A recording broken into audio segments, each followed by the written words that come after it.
The Prophet ﷺ said, whoever says this dua, it will remove every single anxiety and it will replace every sadness, every form of grief with joy. One day the Prophet ﷺ entered the masjid and he saw a man from the Ansar named Abu Umama radiallahu ta'ala anhu. And he asked Abu Umama radiallahu anhu, what's the matter? Why are you sitting in the masjid when it's not the time of salah? And he said, Ya Rasulullah, never-ending worries and never-ending debts. Never-ending worries and never-ending debts. And the Prophet ﷺ said, shall I not teach you words that if you say them, it would settle your debts and it would ease your worries? And he said, of course, Ya Rasulullah. The Prophet ﷺ said, say in the morning and in the evening, Allahumma inni a'udhu bika min al-hammi wal-hazan. Oh Allah, I seek refuge in you from al-ham wal-hazan, anxiety and grief. Ham is anxiety about what's to come.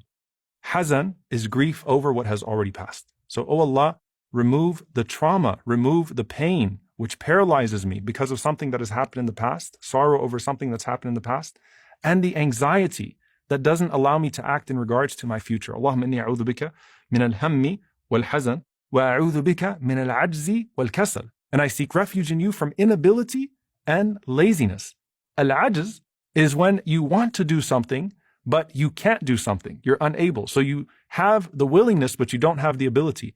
Al-kasal, laziness, is when you have the ability, but you don't have the willingness, right? So you can do something, but you don't want to do something. So you're asking Allah subhanahu wa ta'ala to activate you beyond that. So the first part of this dua, the first half of this dua is about emotions. The second half is when the Prophet ﷺ said, وَأَعُوذُ بِكَ مِنَ الْجُبْنِ وَالْبُخْلِ, and I seek refuge in you from cowardice and from stinginess. وَأَعُوذُ بِكَ مِنْ غَلَبَةِ الدَّيْنِ وَقَهْرِ الرِّجَالِ, and I seek refuge in you from being overcome by debt and from being overpowered by men.